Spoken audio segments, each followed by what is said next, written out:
Hello, good evening, and a very warm welcome to Rangers Radio.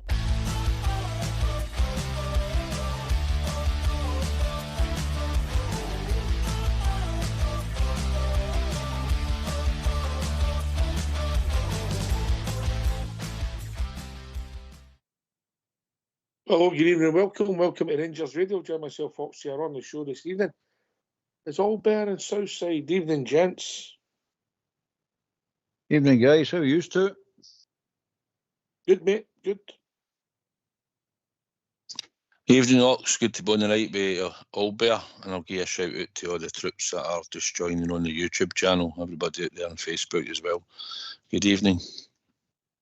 How's Southside? Aye, all good in the hood, mate. All good in the hood. Yes. How's Auldbear? Smashing, mate. Smashing. Nice cup of tea here. No biscuits right enough, but a nice cup of tea. Aye, good stuff are hard to find, mate, eh? Oh, impossible. Impossible, mate. No. A long process, Auldbear? Or sort of a quick decision? Quick decision, mate. You talk about interviews. Aye. 7 interviews and we can't get it right. No, I'm mere a one interview. Beat it, you're a dumpling. I never really thought of that angle, mate. Aye. If it takes you 7 to make your mind up, you might be making the wrong choice. Is that the point you're making, Auldbear? Absolutely, mate. Absolutely. That was too clever for me, mate. I don't know if you meant that. I didn't.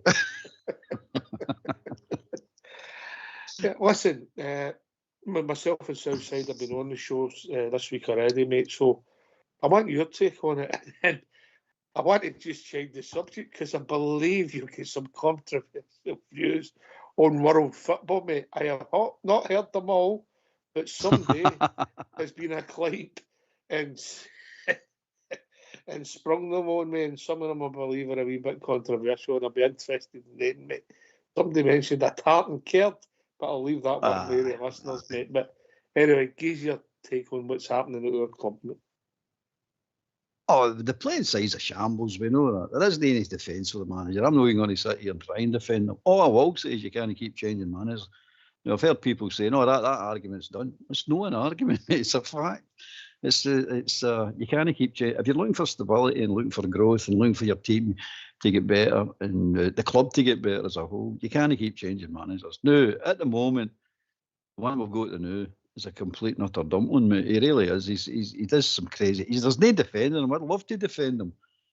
I think his decision on Raskin was right. I think some of the things he's doing in that is right. But he's not got a clue what he's doing. He's doing crazy things. And nobody can understand what it's all about. Even the pros watching it can't understand what it's about. So, for that point of view, nah. As I say before, it's only a matter of time before he goes. The results will get him and end up as they do every manager. But you got to remember what you wish for as well. The point I was going to make was you need to really watch what you're wishing for. I think we're all forgetting something here. These people that own this club own the club, mate. We have no say what they do. None. You can protest all you want. You can jump up and down. You can ban, no buy merchandise. You can no go to games. You can do all that if you want. But if you actually force these guys into making a financial decision, the decision they'll make is this operation is not making money anymore. They're hard-nosed businessmen, mate. They'll make it. If you force them, they will make a financial decision, mate. And it might not be the one you're looking for. Because at the end of the day, they can do what they want. And they're not in this to get their fingers burnt, mate. They're in here to make money, and if they're not going to make money, they're wanting a successful team, aye, because that will make them money. But if they're not going to make money with protests and all the rest of what they're doing, I'm not saying don't protest. You're right to do what you want to do and say what you want to do and boo if you want to boo. But at the end of the day, they've got the final say. And if they think they're going to lose their shirt on this, they're off, mate. It's a big corporation. I think that's the right word for them, the 49ers. Billions of pounds. They didn't get there by making bad business decisions, mate. And at the end of the day, they'll just asset strip us, sell all the players, sell everything they can sell, and then sell the actual shell of the club that's left to whoever wants to buy it. It sounds ridiculous, but you could end up a junior club if they so choose to get out. Now we'll see what's going to happen in the next couple of weeks, in the next month, I don't know what they're going to be doing and who they're going to say. But at the end of the day, we're shouting for sack the manager, sack the coaches, sack Thywell, sack Thelwell, sack Purdy, sack Stewart.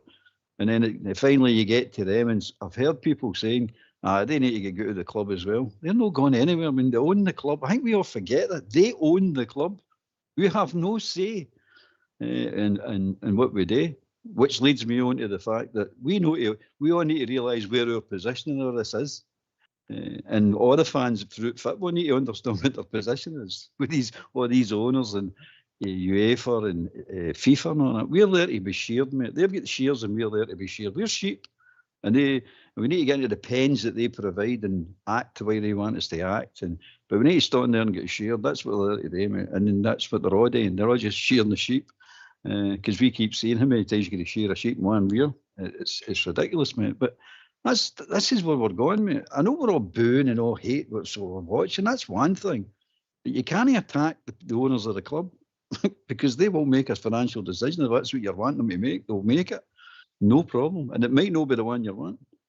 So I'll stop at that. There's more to come, mate, but I'll stop at that. And by the way, I think I get your argument. I've understood it. I think I've said it on the show about continuity. But Southside, sometimes in life you make a mistake. You know, not that us three have ever made any. You know, but you have to made a mistake. And this is based on what we're seeing. The football. It's just not a good fit, mate. It's not a good fit for our club, our support, the customer base, the business. It doesn't look a good fit for the players. And if I'm honestly, mate, on Saturday he looked like a beaten man as well. So maybe it's not a good fit for him. And I think the best thing would be to cut the ties, mate. You know, and that's me accepting Auldbear's argument. We need continuity, but I just don't think this is a good fit, mate. Keep changing managers and we keep getting the same results after a period of time. Everybody wants rid of the manager. I think it's just a matter of time. I don't think there is a road back. Ibrox on Saturday, for the vocalness of the support, probably goes back to probably John Gregg days and stuff like that, watching Rangers. That was quite vocal back then when they wanted Gregg out. I've not ever really heard it as bad. I heard boos and stuff, but you know, it was loud on Saturday. He certainly couldn't say he never heard it.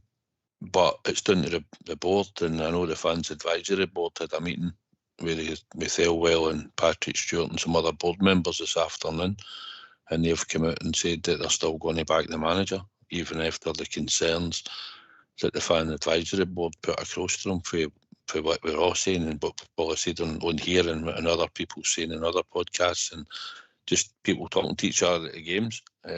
So they said they'll put their points of view across forcibly to them. But at the end of the meeting, after 2 hours, they said they were still backing the manager. So that's down to them. The only person that can take it out of their hands, obviously, would be Kavanagh. Because Thelwell obviously put him in place and has publicly backed him just a couple of weeks ago when he spoke about it after the transfer window shut. He backed him.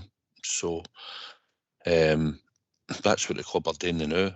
No matter what we're saying is the support and how loud the noise gets, at the moment they are still backing the manager according to what they've said this afternoon.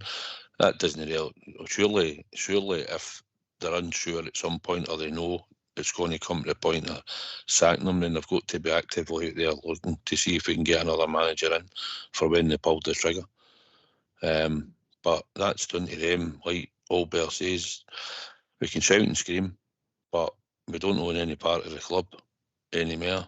We do, but technically we've not got the Rangers minded people that we had in the past that looked after the club. They're a professional outfit. I think they'll want to get success. They'll not want this to go bad. I don't doubt that for a minute. But at the moment, they're doubling down at the moment, Hawks, and that's what they're doing. And saying the manager's staying in place at the moment will not be dictated to at the moment by the support, but it sounds it. Yeah. Listen, it'll be interesting to see how it pans out. I mean, I suppose if you're in a room with Felwell and Patrick Stewart, they'll take the lead for their bosses. Yeah, that's the way corporate organisation work, Auldbear. That's it, mate. I mean, I know we're not happy. I'm not happy. That's one thing. The manager's making a fool of himself in some of his decisions and some of his team selections. That stands alone as it is. That's the thing that will get him in the end up. You know what I mean? The results will get him in the end up. But what they're doing now with the booing and all the carry on and protests and then starting to turn on not just the manager, the whole structure. Well, hold on a minute. They'll be sitting saying, well, okay, we get in this time, right? We get rid of the manager. They say we'll get rid of the manager. We get into it. And they'll see it as getting into that. And that's what Stuart's declared war on the Union Bears as soon as he walked in the door. Let's be honest about it. He's never going to fit him. So at the end of the day, they'll say, okay, we'll get into them and change the manager because they want the manager changed. It's then they'll be thinking to themselves, well, in the future, what happens if they don't like something else? What happens if they all go protest and say, we're not buying the stuff, we're not buying the tickets for something else, or another manager, they don't like him? What are we going to do then? So you're sitting and saying, where's this gone? At the end of the day, they own the club. That's all you need to remember, by the way. There's nothing more important than that. They own the club. No us, them. And they can do exactly what they want with their investment. Whatever they want to do, they can do it without any say for us, any say whatsoever. So all I'm saying is don't keep attacking them and backing them into a corner like this. I've got that statement in front of them, and I think you could take it 2 weeks, mate. I'll read it if you don't mind, if it's all right with you two. It's not that long, yeah? Yeah, go for it, Paul. All right. Southside, you got your pen there? I know you like to take notes, yeah? I've got my pen.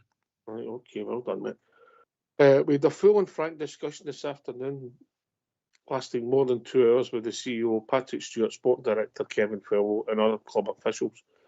We reiterated the fans' collective strengths of feelings on the performance of the manager, as well as other issues relating to the men's first team that continue to cause great concern to the Rangers support. Nothing was left off the table. That could be interesting to us. We appreciate the club dictating the full agenda to football matters and answering questions raised. Other items on the wider club issues will be addressed at a separate meeting in the near future. The club continues to back their manager. A stance to be forcibly challenged.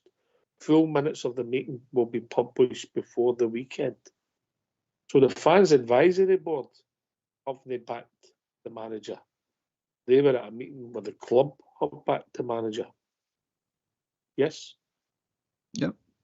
Yes. Yeah. Agree? Is that the way I take it? Aye, sorry, I read it as well. Well, the club's got to back the manager. They picked the manager. Well, so they're going to back him. Yeah? To the sack him. Yeah? Or Aye. It's the result. Simple as that. I mean, look at their Saturday's game, the cup game on Saturday.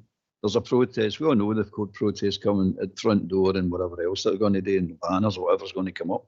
And as I said before, let me do it if they want to do it. You know what I mean? It's fine with me. I'm no bothering about that. But you know, when they get in the ground, however many goes into the ground to watch the game, they're not going to cheer the team on in the park and support the team. They're not there to support the team. So you've got, what's this about? I don't get this.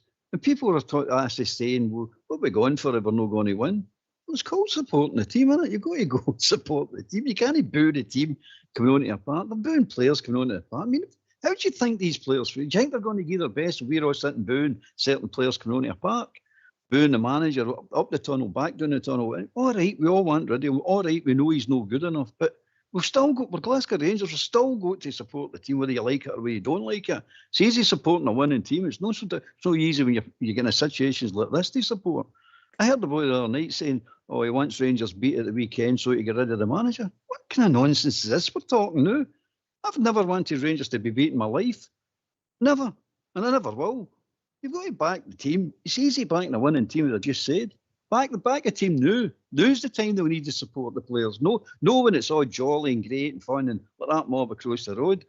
No, I mean, they won 8 trophies and they're all greeting and moaning. That's what you call. They're no supporters, by the way. They're just glory hunters. You've got to take it on the chin. And I know it's hard. I know you can't just say that. You'll just keep the manager. It's hard, isn't it? But that's what supporting football teams is all about. That's what you're supposed to be doing. An emotional Aye. time, mate, isn't Eh? it? It's an emotional. It's all your time life, over- mate. It's all your life, isn't it? It's a big part of your life. You stick with it. I mean, I want rid of him. I don't think we're playing well. I'm not making a case to keep him. I know it's going to be results that get rid of him, but you can't short circuit it. I know we've only played 5 games in the league and we're sitting 10th in the league. Unacceptable. Worst start, 47 years and all this. I know all that, mate. But at the end of the day, you're still going to do it. And a good point in hand to show you how much we're going one-sided on this is he walked into that press conference after the game on Saturday, and one of the first things he said, somebody says to him, what do you think happened today? And he went, well, there was 3 bad decisions, and everybody right away, oh, here we go, here's an ex. The guy's telling the truth here. There was 3 bad decisions, and if it wasn't for the decisions, I would say argue the point that Rangers could and probably would have won that game. Hearts weren't that brilliant. I don't know what people are getting with the scene. I didn't see the Hearts were brilliant. The first goal, mate. Hearts. They played up the yeah. Aye. So the way I look at it as well, and I said to Southside today, the 5 decisions in 2 games went against Rangers. Their 2 decisions in the 3, if all the 5 decisions go to us, and when I say go away us, it's the right decisions now. They 5 decisions were wrong, in my opinion. They were wrong.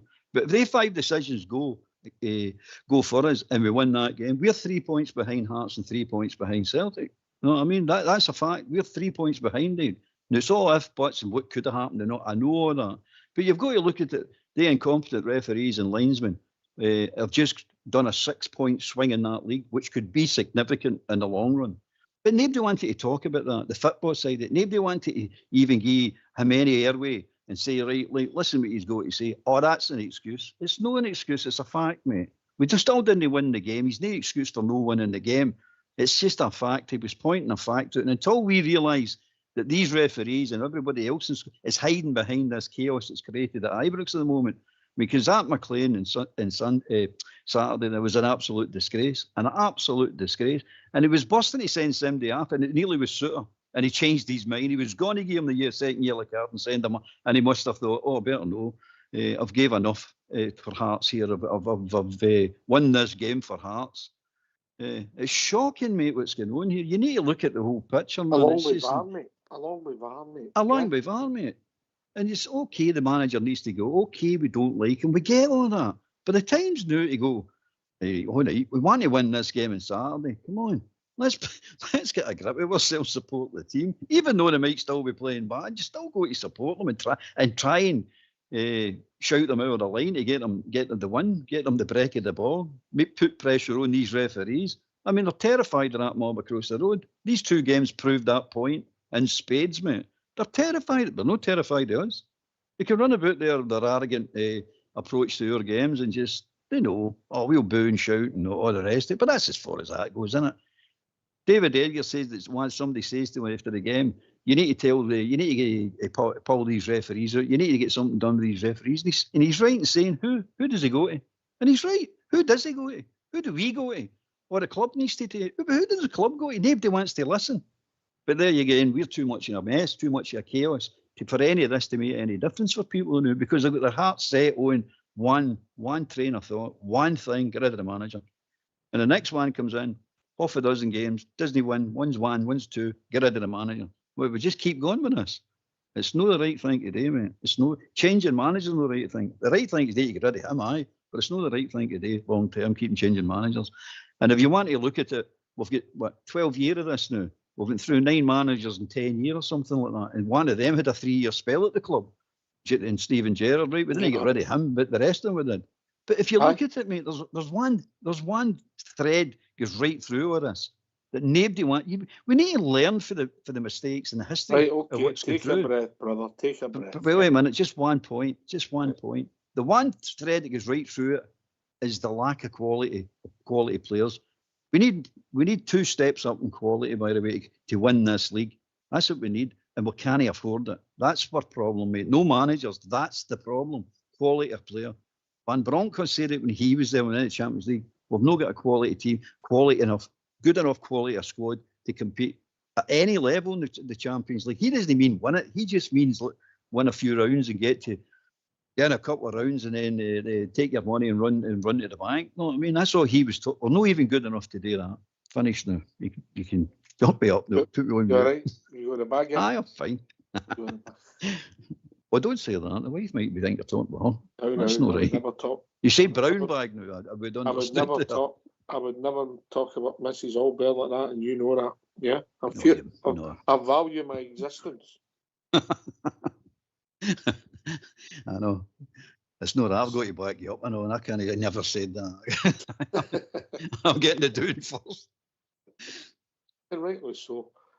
Southside, there was a lot in that Auldbear statement. I was thinking that she's good with a mallet and a hammer and a brush.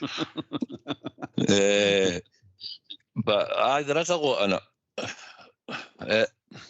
Listen, this manager will probably have to go, right? He'll probably have to go. As much as we keep saying we can't keep changing managers, he's making it easy for us to change him, because in the amount of games, we've not seen any real change in any of the play. We can't say we're doing that repetitive, or like you say, we've been unlucky in that game, this, that, whatever, because we've not been creating chances, we're not scoring goals, and we're looking disjointed. And I still think he has to sort out the midfield. He needs to find three in there that are going to complement each other and do a job. That aside, they're doubling down. They're well, and that'll double down because they've put him in there. And like you said, we heard his sound bites. He said a couple of weeks ago he's one of the best managed coaches he's ever worked with, and I thought, wow. So, listen, something has to change. And hopefully he start with in a shorter, the next period of time as the performances change for us. That's what I hope more than anything. But at the end of the day, he's still going to go out the door as the time goes on. I don't think there's any way back. And saying that and all, support when we go to the game, I mean, as much as what will happen on Saturday, the Union Bears and the other groups that are in there are all sing, and a lot of the stadium are not joining in, because I think everybody's probably either gone and just thinking we're back to the same. You're watching what we're watching on the park. I mean, it's not exciting to watch, then it's hard to go and create an atmosphere, but that section will certainly create an atmosphere on Saturday, one way or another, I would imagine. And I suppose there'll be sections at that time where the rest of the stadium will join in at certain parts of which will be happening when I think the demonstrations and the banners go up. But that aside, you got to go to the game on Saturday and hope that Rangers get a victory.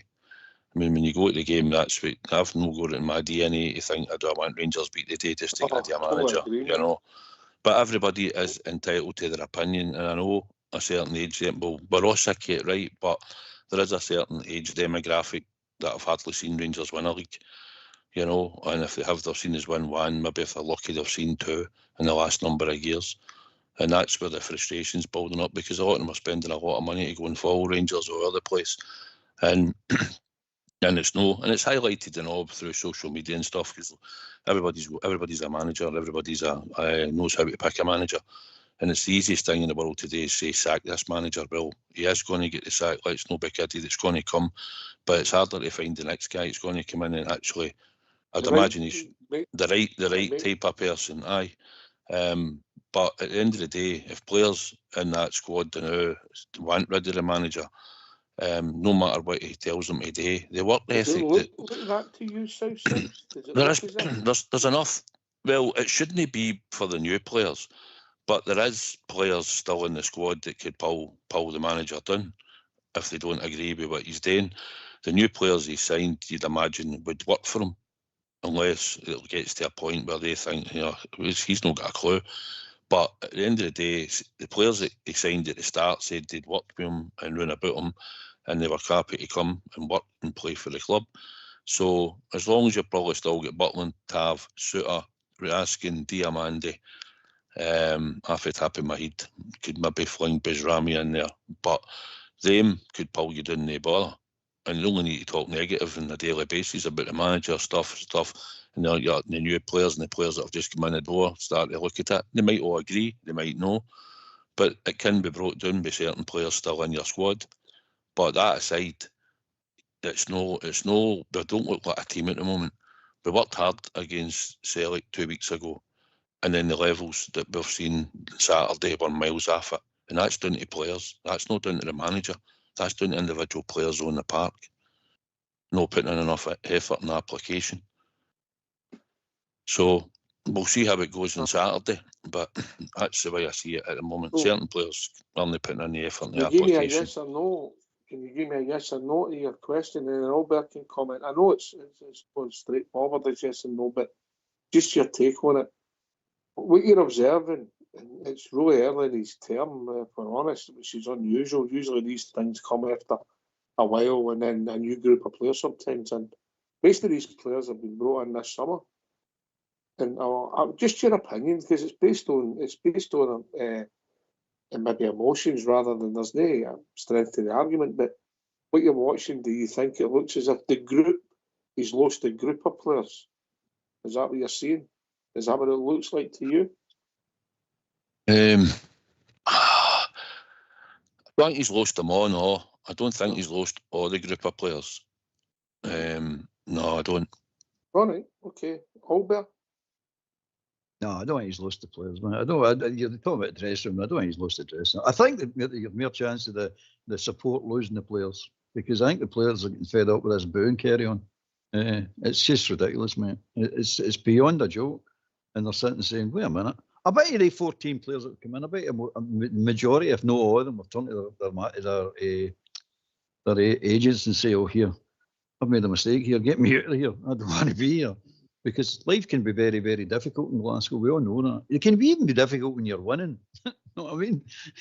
Let alone the performance we're doing. But I don't think that's the problem. The problem is the totally down to the manager. That is his main problem. He is the biggest problem, aye. But it's not just solely down to him. I think the quality of play, we've not got a midfield, let's be honest about it, mate. We have not got, even Raskin in the team, we've not got a midfield, mate. We've got a Shelley a midfield. I would leave the defence alone. It's as best you're going to get at the moment. They will settle down. They will settle down. I fully believe that. Suter's just a bad defender, right enough, but that's just part and parcel of it. But they will settle down. I think the forwards are okay as well, if they ever get fed the ball. It's the midfield. The midfield is no good enough, mate. You've got Barron in there trying to be a playmaker. Barron's never a playmaker in his life, mate. He runs about a lot, which I'm happy with, because he's a trier. But he's no quality, mate. He's no real technical ability and quality. You can't see a pass and you can't make a pass forward. You can't give a defence splitting pass. You just can't. Near can be Diomande. Near can your man. Oh, Asgard. I don't even know who he plays, mate. To me, what I've seen of this boy is just a supplement play, another supplement play. You can't build a team around him. We don't know where his best position. He's saying his best positions a number 8 on the left-hand side. Right? That's what he's saying. I don't know if that's true. That's what the boy's telling you now. But we're midfield, and as it stands at the moment, there's only one thing that's going to save us in that midfield, mate. And if once the midfield gets sorted out, I think we'll start to play a bit better. I'm not saying we'll play brilliant, we'll play a bit better. As Rothwell and Raskin getting into the team, playing together, playing well, just not getting in it, playing well.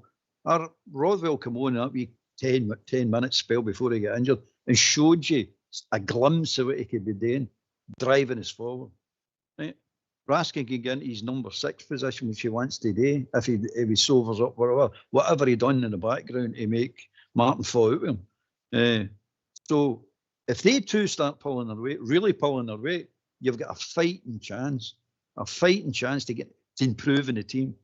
Until that, we need 2 quality midfielders, but either this winter, this January, or the summer, preferably January. But you know yourself, the January window is a difficult window to do any business in. Aye. But that's the problem, mate. The midfield is non-existent. You've been saying it for long enough, mate. We're too wide apart. There's big holes in the midfield, and it's true. There's massive holes in the midfield. And we've no quality in there. I don't think sometimes Conor Barron can see the players, mate. I'm you. His head's down. He doesn't see it. When he's too wee. You know, I'm not going to quote him, because we went for arguably man of the match to being bad like everybody else on Saturday. But you know, he's got qualities, but it's whether he can. Do you know the quality he's got, Marks? Do you know the quality he's got? Endeavour. Aye, but see, if you put him on the bench and you bring him on to do a certain job, the game's gone a certain way, or you're slipping out, and you need somebody to pick somebody up or do a particular. That's what he's good at. Now. That's what he's actually excellent at. He's not a playmaker. He can't build a team around him either. He's no. We've no playmakers in the midfield. Right, gentlemen, we better get these phone lines open. Yes. Yep.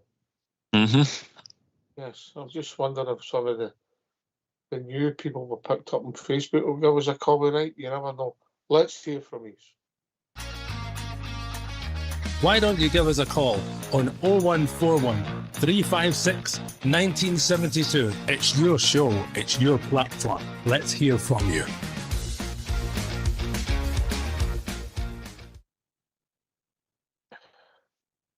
Aye, listen, that's the I think that's fair, Auldbear. I think what you're saying is reasonably fair. I mean, we've not made chances consistently all season. Yeah, if we're honest, Southside, you know. See the thing you're talking about, right? Hearts went man for man against us. They've done it before when it was a Commander and all that. Sometimes they go man for man, and Hearts came under McInnes and went man for man. He done it at Commander a couple of times when we went there. He manned up and he put three up. He had the three players up front and it was down to us to break them down. It was down to us to do something different. Or it was down to him to change something slightly different to get players free. And the players had to work harder and win their battles. And they never. And we hardly got out our half at times in the first half because we kept going back and playing the ball about the back and stuff. So the Hearts came and done man for man on us. And we weren't good enough on the ball or off the ball to move them about the park. And that's what we should have done. And we never. And that's why we couldn't go up the park and create it knocks. Hello. Anyway, we've been joined by Jim. Evening, Jim. Hi, evening. How are we doing, mate? I'm doing fine. Yeah, what's on your mind, mate? What's on my mind? An awful lot, to be honest. Get it off your chest, then. Get it off your chest, right. mate. Let's hear it. I'll get off my chest, right? Okay. First thing I'm going to say is I was listening to a show earlier on, and a guy came on and he was talking about Rangers and how brilliant Rangers were in the 70s and the 80s and the 90s, and you know the 9 in a row and all that sort of stuff. I remember in 1978, I was about 13, 14 years old, and I was in Helensburgh. My dad took me fishing, and I bumped into, would you believe, Derek Parlane. He comes through doing that way. Yeah. Does he? I don't know. I was fishing on the pier in Helensburgh. Rue, is it? Rue comes through, I think. Rue. What's that? I think he comes through Rue, Derek. Rue. Anyway, I bumped into him, and a total gentleman, to be honest. You know, yeah. He signed a bag that I had and stuff like that, and he spoke to me about Rangers, and we had a big long conversation about Davy Cooper and everything else. But anyway, I'm going away on a tangent. Let's go straight up to now. Rangers, to me, has completely and utterly lost its identity. Totally lost it. You know, you look at the board, you look at the management, you look at the players. The identity's gone. It's completely gone. There's nothing there. And I was listening to an interview earlier, Kevin Thompson talking, and I'm not going to say that Kevin Thompson has been treated badly, because I don't think he has. I think he's had opportunities, but I think what's happened with Kevin Thompson is that he's just been left to drift and leave the club, you know, and I feel as if that's what's happened with a lot of things at Rangers at the moment. You look at the young guy, Archie Stevens, I think his name. Yeah, he's signed me. You know, there's guys that have been with the club for a long, long time, and I don't know. I just feel as if the identity of Rangers has completely been ripped apart, and the guys that have come in, you know, the 49ers, whatever it is, the American guys, I think they've tried their best to bring in somebody that has got a Rangers background in Russell Martin, But to be honest, he's not really got a Rangers background. You know, he's not got a Rangers background like Davy Weir or like McCoist or Barry Ferguson or, you know, even McCann or McGregor. Derek Parlane, exactly. Yeah. Aye, Derek Parlane. You know, there's a whole load of guys out there that can contribute massively to Rangers, and I'm pretty sure that a lot of them are sitting in the sidelines and they're ripping their hair out and they're tearing their faces apart at what's happening to Rangers at the moment. I really do. You know, and it tears me to shreds. I was on a few weeks ago for the first time, and honestly, I was talking about the team as a whole, and I was talking about the setup and the tactics and everything else. But I don't even want to talk about tactics or the team or the management. I just want to talk about Rangers as a whole. I don't think the ethos and the values of Rangers are there anymore. You know, the heart and the soul of this club has been ripped apart, completely ripped apart, and it's going to take a hell of a lot to repair it. And one other thing I'm just going to say, you know, we've got a quarter final coming up against Hibs, you know, and given the results that we've had over the last few weeks, any manager worth their salt, you know, you think about somebody like Jock Wallace or even Walter Smith or Souness. Do you think these guys would have thought to themselves, "Oh, let's take the guys out for a wee swim in Loch Lomond and a wee walk up Connick Hill"? You know, they would be on the pitch. They would be on the pitch. They would be working tactics. They would be drumming into players what they need to do on Saturday to beat the team to get into a semi-final. Now, as far as I'm concerned, there's something badly wrong going on here, and it's not just about Russell Martin. It's the whole ideology of what Rangers are as a team, and as a you know, it's massive. You know, it's like a huge part of Scotland. You know, and not just Scotland, mate. It's not just Scotland, mate. It's worldwide. I know, it's worldwide, and I don't like to see anybody losing their job. I really don't. And I said 2 weeks ago I wasn't going to go to Ibrox and Saturday there, and I went. And you know what? I never sang one word about getting Martin out. I never sang a word. I just stood on the terraces with tears. You know? Right, all right. Well, we'll move your points, Roon. Look, I get things have changed. The world's changed. The world's became smaller. You know, when you think back to the Barcelona Bears and previous to that, and then when you go to the mid-80s, you had Englishmen coming up, which was seen as a big story. And then the movement of Labour changed for, and the Bosman thing changed football, and these clubs all over the world have to get locals playing as such. The game's changed, yeah. And so I understand what, the point that Jim's coming from. Auldbear. It's all changed, mate. You can't stay in the past forever. You've got to just develop. What's happened to the club since 2012 is a big wrecking ball, and that's the one that really got us. But as for sacking, don't like people getting sacked. I like Dumplings getting sacked, mate. I must admit, I can't be annoyed Dumplings and Jones. Right. But can I just say one thing? Look, I'm sorry for butting in, but can I just say I want to say something that I think is dead important here. Rangers have never ever ignored Scottish talent. You know, like years gone by, we bought guys with Scottish talent. You know, like Gorham as an example, right?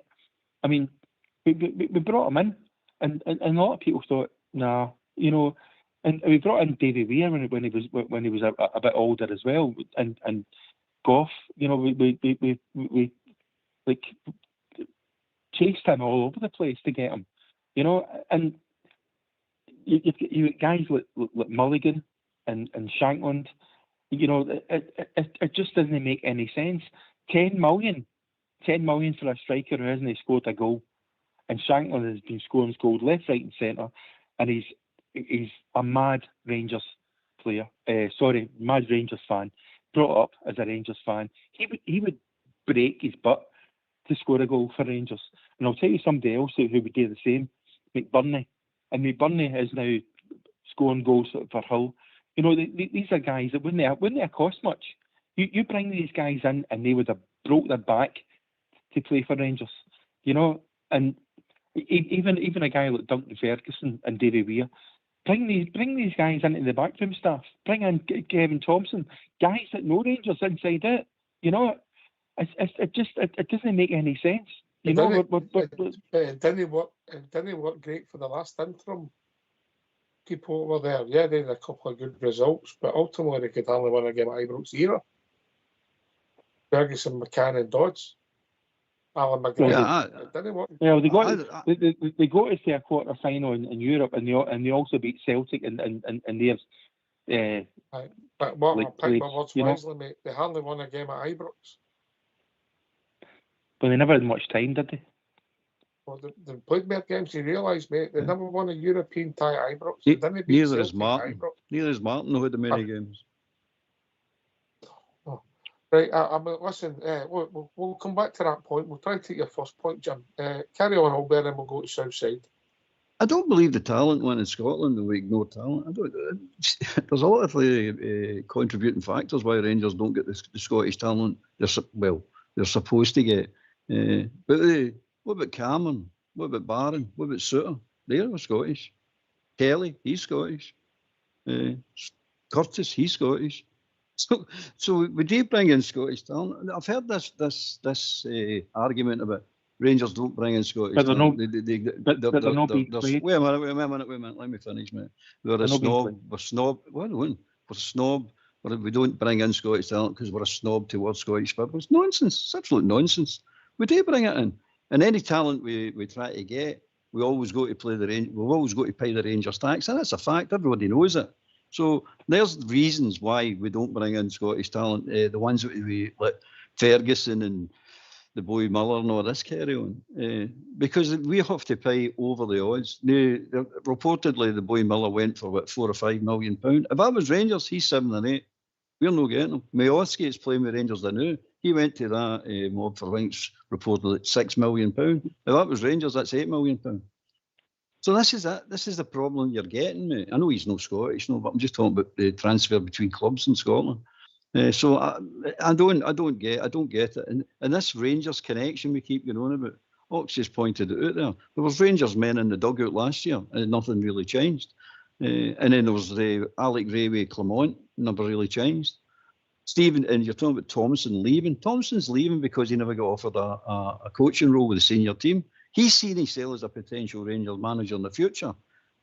He's left in there. His words are, I was left to my own devices within the youth at Auchenhowie with Stephen Smith. But I was looking. He never said he was looking, but he was hinting he was looking for a senior role in the coaching to start with, to get him closer to the first team, so he could actually one day take over and be the Rangers manager. That's what he was wanting. That's what development he was looking for. So I don't think he was left. I don't think there was anything done badly, Thompson. And whether he would have made a good Rangers manager or not, I don't know. He doesn't know, because he's not got great managerial experience. He's got Kelty Hearts or whatever it is it was with. So overall, but one of the things we were looking at today, me and Southside were talking about today, was this myth, and it's a myth. He got Kelty Hearts promoted. Aye. Right, so well done to him, but is it good enough for Rangers? Anyway, to take the Rangers job, we'll see. But this myth about the jersey's too heavy for these players, and any players that come, the jersey's that heavy, because we're brought up in winning. That's what we're brought up. We're brought up in winning. It's just a myth, mate. If you look back, we've won 55 titles in 150-year history, mate. That's what we've won. So there's 95 titles we didn't win. you look at it and say, right, okay, so I was looking at it today, say, since I've been born, right, I'm now 68 years of age, right, and I've seen Rangers win 26 titles. Don't know if I'm if you swallowing count, that, but carry on. right, I know, I don't make a joke because I'm trying to be serious, you. 7 years older. So 20, 7 years older 20 than me. Right, 26. Well, you're the same. You've probably seen less titles than me. So 26 in 68 years. That's what I've seen. But we've got this myth that Rangers are fantastic. We're brought up and winning and all that. No, we'll know. It's nonsense. Look back. Everybody look at their date with the date, the year they were born, and count the titles you've seen since the day you were born. And you'll be surprised. You'll be surprised.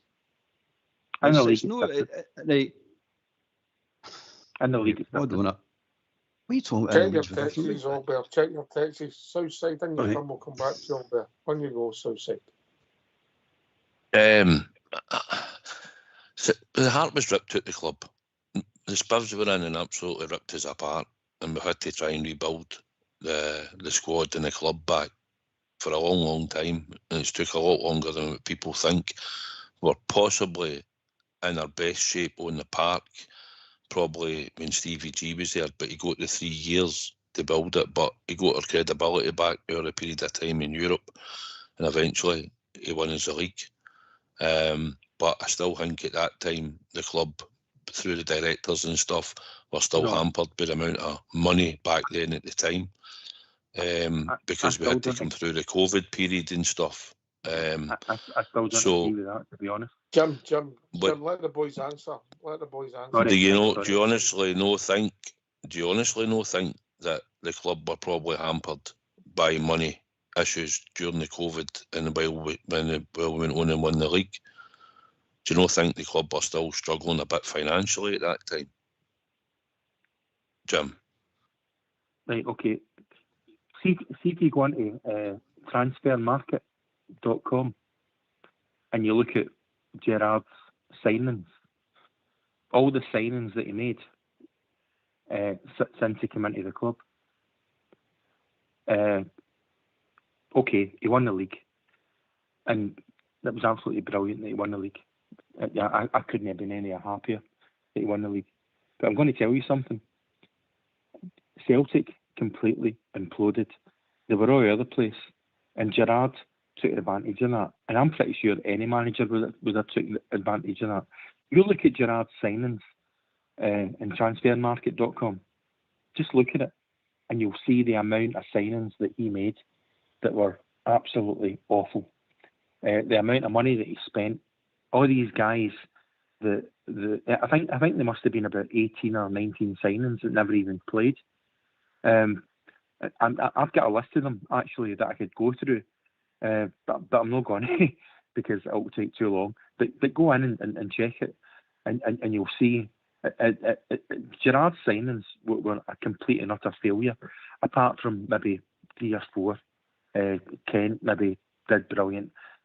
Even when we won the league, the players that were mainstays weren't actually Gerrard signings. Guys like Tavernier and Morelos. You know, it's a kind of false thing with Gerrard for me. But anyway, I'm going to need to get off. But I'm going to say one thing before I go. Russell Martin taking our team to Loch Lomond and Conic Hill. Jock Wallace did it.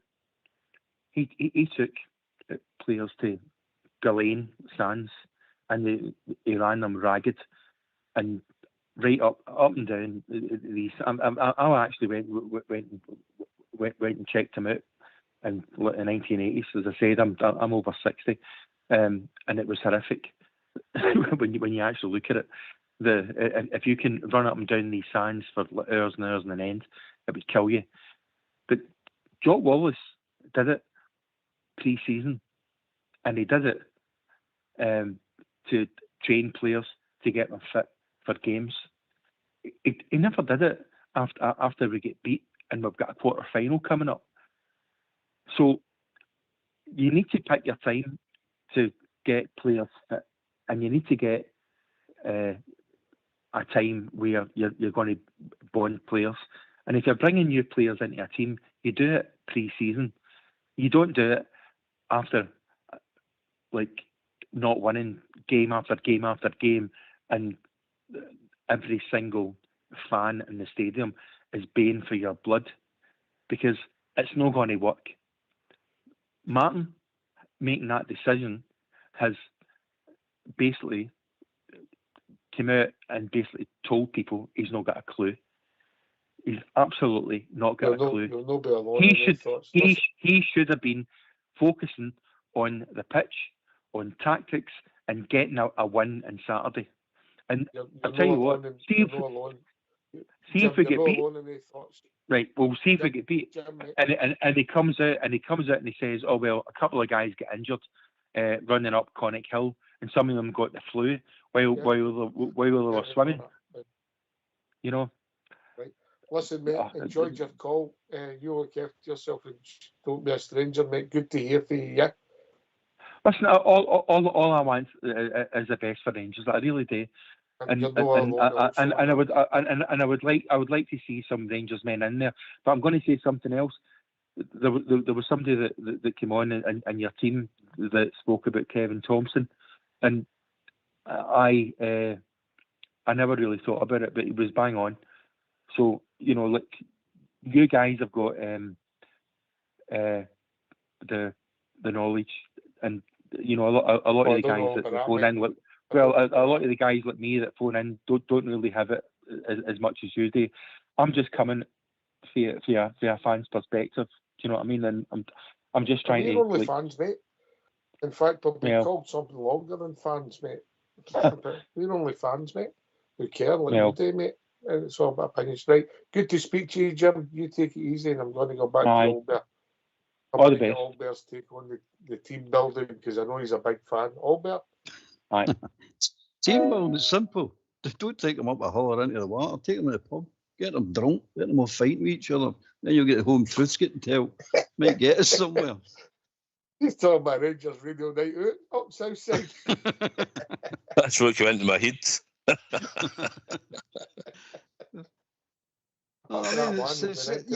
You need team building. You need team building. It's all right saying doing it in pre-season, but when can you do it in pre-season? When Cornelius, when he signed there at the shot of the window, so did the big centre forward. Is it Chemney? Yeah, he just signed there. There's a few others. They get a couple of weeks in. Ant-Man and Gasman, they all get a couple of weeks in. Well, Gasman gets signed in at St George's, right enough. But where was all this team building to take place, mate? They never had the team in to build it. I heard Leo Cameron was on Chiminti's shoulders. I will. That'll make him 6'3" then. 32. Aye. I think we'll go to a situation, and I want your take on it quickly. Auldbear first in Southside. But we must see about Russell Martin, but now you've got to a stage where anything he tries, he's going to get criticised. Yeah, we agree, Auldbear? Absolutely. You could win this game on Saturday, he'll still be criticising it. You want him out the door, and that's the end of it. Aye. That's it. They've made their mind up. It's done. It's finished. It's closed. It's a closed issue now. They don't want him out the door. They'll figure he can go in a 10-game run, and they'll still want him out the door. It's done, mate. You agree, At the end of the day, you agree? Aye, it's just a matter of when, and then it'll come down to how long. If it doesn't work out, which we all don't expect it to change much, and him to go on a win and run. Love him to see. I love it. I want the team to win, so I'd like to see them go on a win and run. But looking at it now, for what we've watched up to now, it doesn't look very promising at the moment. So it's only a matter of time, and if the people that can pull the trigger don't pull the trigger and they'll keep it going and going and going, then they'll come in, they'll fall, we'll be shouting for their heads and all to carry the can, instead of them just coming out and saying, look, right, we're sorry, we got it wrong, we apologise, we're not worrying about the structure of the club, the structure of the club's fine, we've just got it wrong with this manager, we're going to change it and we apologise, and then all right, mate. They fix it. That's it. We'll be joined by Matt. Evening, Matt. Evening, guys. How we doing, mate? What's on your mind, bro? Just somebody. Oh God, what did they say earlier? I was listening at 8 o'clock. I can't remember. Hello, good evening, and welcome. Aye.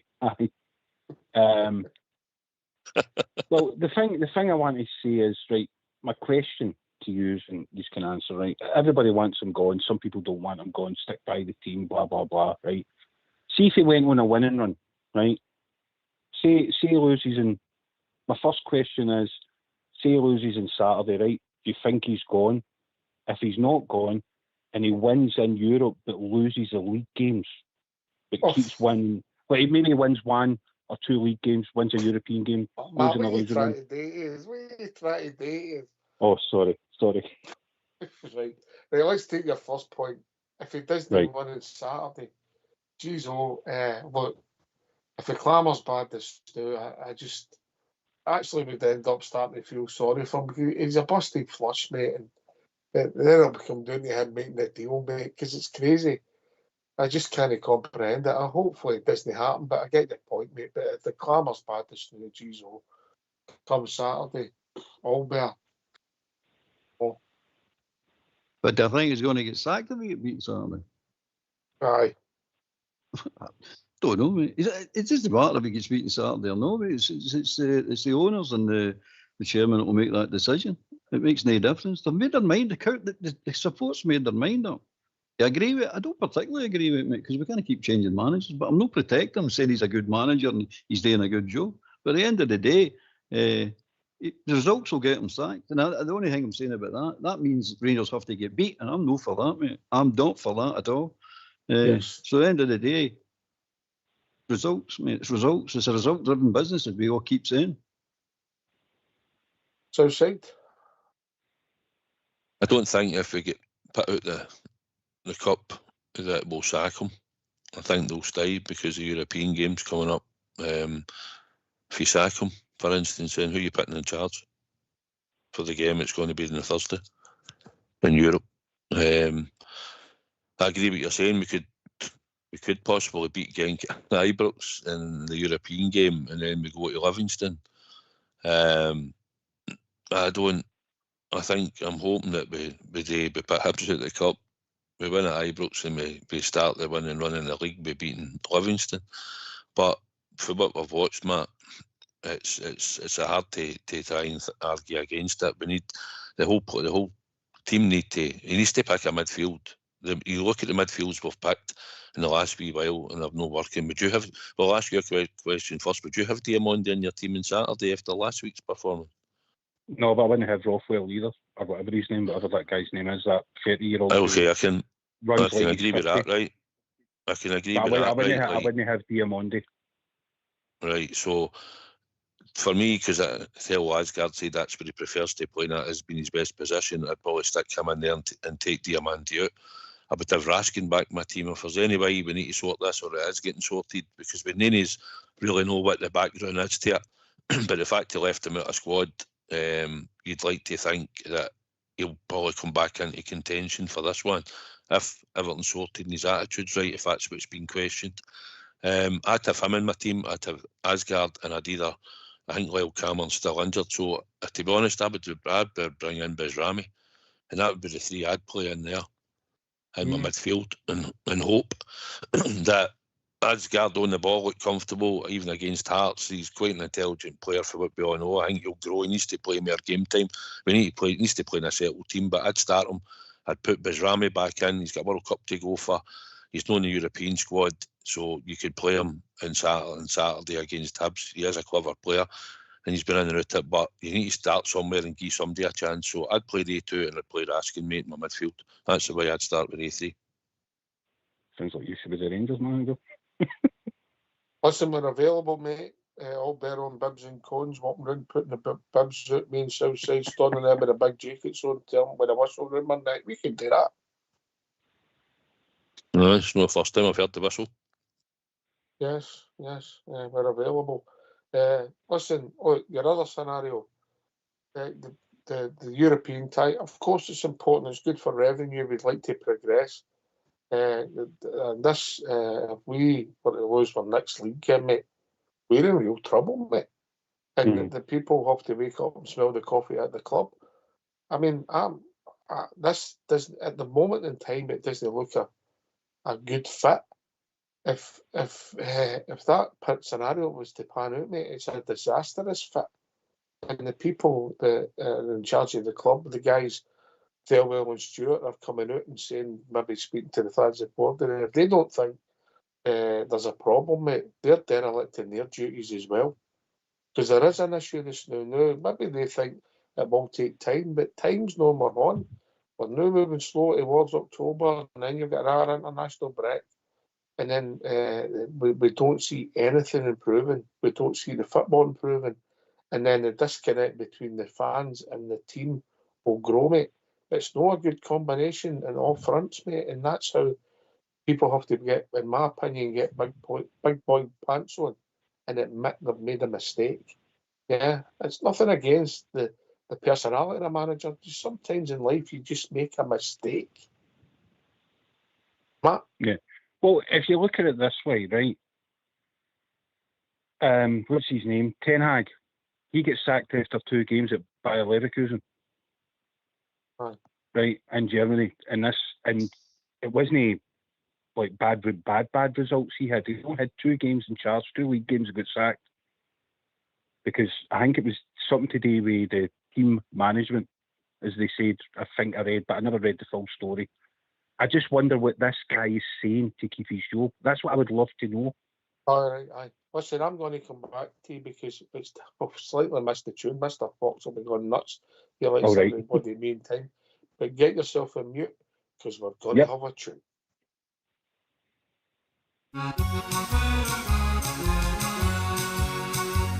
How many years ago, my boys, I left old Glasgow town. I followed the pull of the Yankee land and here I've settled down. Although I miss old Bridgeton Cross and my friends so near and dear, but I would give if I could have the Rangers over here. You can talk of California where the sun shines all the year. You can bomb about your Broadway light so clear. But it would fill my heart with gladness, it would fill my heart with cheer if we only had the Rangers over here. For they're the finest team in all the land, and I'm sure that you'll agree. To see them win is something grand, it's part of history. We're the boys who fear no noise, my lads, and I mean this quite sincere. What I would give if I could have the Rangers over here. Singing Buck of California where the sun shines all the year. Singing bum about your Broadway life so clear.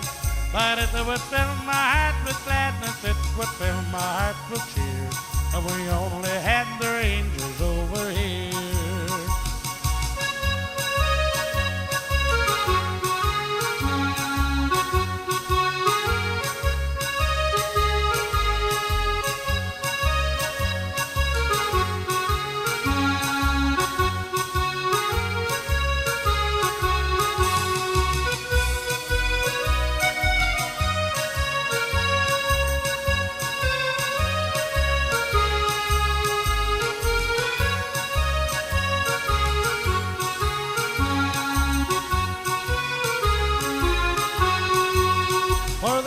Finest team in all the land, and I'm sure that you'll agree. To see them win is something grand, it's part of history. We're the boys who fear no noise, my lads, and I mean this quite sincere. What I would give if I could have the Rangers over here. You can talk of California where the sun shines all the year. You can bomb about your Broadway life so clear. But it would fill my heart with gladness, it would fill my heart with cheer if we only had the Rangers over here. If we only had the Rangers over here. If we only had the Rangers over here.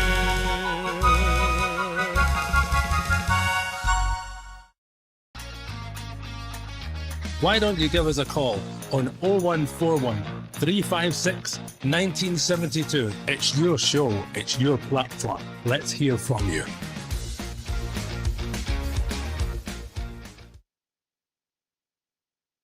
Carry on, Matt. Carry on. Hello. Hello. Right, cool. Sorry. No, I'm just wondering. Like, actually, totally forget that point. I can't remember the guy that answered my first question. The question I've got: why can we no get rid of him? Why can He we says we not can't get rid keep. of- I keep saying we can't keep getting rid of managers. The last time we couldn't get rid of managers because we didn't have money. The guy's not the right fit. He should just get sacked. It's only 2.8 million they're giving him. Well, I'll go back to Auldbear. I don't think he's making this point about this manager. He's making it in general, Auldbear. Oh, just in general, right? Aye. Okay, right. That's fine. Right, Aye. that's fine. Aye. Understanding. Right. Aye, the point I'm Auldbear. making is, it's we've got to learn our lessons here over the last 12 years now at the 9 managers. You've got to look at the thread. You've got to learn something fair, and you can't just keep getting another man, sack him. Then the next one comes in, he doesn't do well in his first 6 games. We're going to get rid of him and just keep going and going and going and going. You've got to stop somewhere and go, we can't keep doing this. We need to look to see what the problem is, and the problem is the quality of players we're bringing into the club. We can't afford the better quality players that we actually need, because you've got to remember, it took us to sign world class players, but brilliant Butcher, Woods and all them English internationals to win the league, to start off winning the leagues in the 9 in a row era. And you look at the players in that 9 in a row era: Gascoigne's, Wilkins, Butcher, Stevens, Gary Stevens, Trevor Stevens. It was unbelievable, the players we had. And that was the players we had, the standard of players we had to get to win the league. Now we're trying to win the leagues with players that are probably about 3 levels below these players' ability. And then we're wondering, why is this not working? Then we say, sack a manager. It's nothing to do with managers. Okay, this clown that got at the moment is picking the wrong team. He's playing players in the wrong position, and nobody can understand his tactics and what he's trying to do. Nobody can get that. So I'm not saying don't sack him. I'm saying is you can't keep on sacking managers. That's all the point I was making, Mark.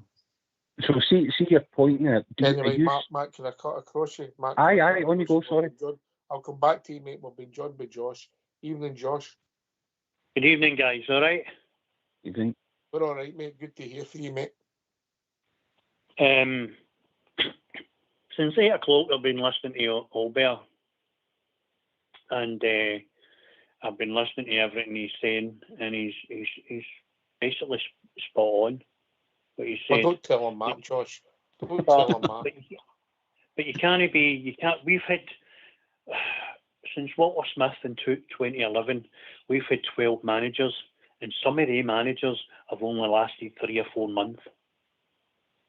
I went through them all, McCoist and all that. So if the board sack and adhere to these protests with the Union Bears, as Auldbear says, and get rid of Russell Martin, and if we bring in Sean Dyke, who is 46 to be the next manager at Ladbrokes, and William Hill and Paddy Power, he's touted everywhere, even on Sky Sports, to be the next manager, potentially. If he comes in, and in the first 7 games, we lose 3, drew 1, and win 2, are they going to do that again? Are they going to say, sack the manager, sack the manager, sack the manager? I don't think so. These guys are here to make money. These guys are wealthy billionaires who own an American football team, the 49ers, and they've made their money, and they do not adhere to anybody. We have not, and he's quite right when he says we've not got any control of Rangers anymore. As fans, we might have some, but if the Union Bears want us to go out and protest and no back and boycott Saturday, well, I've bought my ticket, and I'll be sitting in my seat, and I'll be shouting the players on, because that's what I've done the last 41 years of my life. I don't think you're alone. I don't think you're alone in that either. I think it's scandalous that anybody can actually say boycott a game and boo players, boo the actual players that the club that you love. If you start booing somebody, and if you start going, you're shite, this, that, and the next thing, get to, and all that kind of stuff, that's confidence sapping. Carry on. You're supposed to give them a bit a boost. If they get beat, they get beat. You still love the club. You're still sitting in the seat watching Rangers Football Club, the team on the park. That's what I'm all about. I have done all my life, and I will on Saturday against Hibs. I'll not be protesting. I'll be shouting the team on. Whatever team Russell Martin plays. Do I agree with the way he's going to boot in the tactics? As Southside said, well, our midfield is non-existent. Look at Hearts' goal, the handball, I must say, how that was never given as a handball, and Shanklin came out and was honest and says, yes, it was a handball. How that never get pulled back is not a goal. I'm still flabbergasted with. I get it. I will take your point to Southside, mate. I think, and I'm guessing here, I think some of his views will be pretty similar. Southside. Aye, I don't boo a Rangers player on off the park or anything like that, mate. I don't. It's just something I've done. Well, listen, I've watched a lot worse Rangers teams in this over my lifetime. I watched in Glasgow Rangers Football Club. I've seen some imposters in a Rangers jersey. So at the end of the day, you love the club, you support the team. I get it that some people get to a breaking point, and everybody's entitled to their views, right? If you want to boo and shout and ball, which people about me did on Saturday, I've not got a problem with it, right? I don't really like it because I don't think it helps the team. I don't think it helps anybody on the park. But I understand that if that's what they want to do, they're entitled to do it. If people want to leave early and all that, one thing I will say is it's not just the UB that's having the protest, mate, right? It might be in the UB section, but there's two other groups in that section as well. And I think probably most people probably want to see some banners and protests. It'll not just come through that section. I'd imagine there'll be some in the Broomloan stand. You might even see them in the Govan on Saturday. That's which people will do. And we've not seen that for a long time at Ibrox, right? Following Rangers. There used to be a song we'd sing before when we conceded a goal in times gone past that get belted out around the stadium. The cry was no surrender, and everybody would sing it when you lost a goal. But now on Saturday it just changed to Martin, and you heard what was happening. So it's focal, mate. It's not going to change. Unless he goes in a magical run and these players buy into his idea or start to run harder and quicker and faster than what they have been doing of late and put an effort in and a shift in, whether they believe in the tactics or no, then nothing's going to change. And the change will come when the owners will have to pull the plug on them. But then it's easy to say get rid of him, but it's who you're going to replace them with.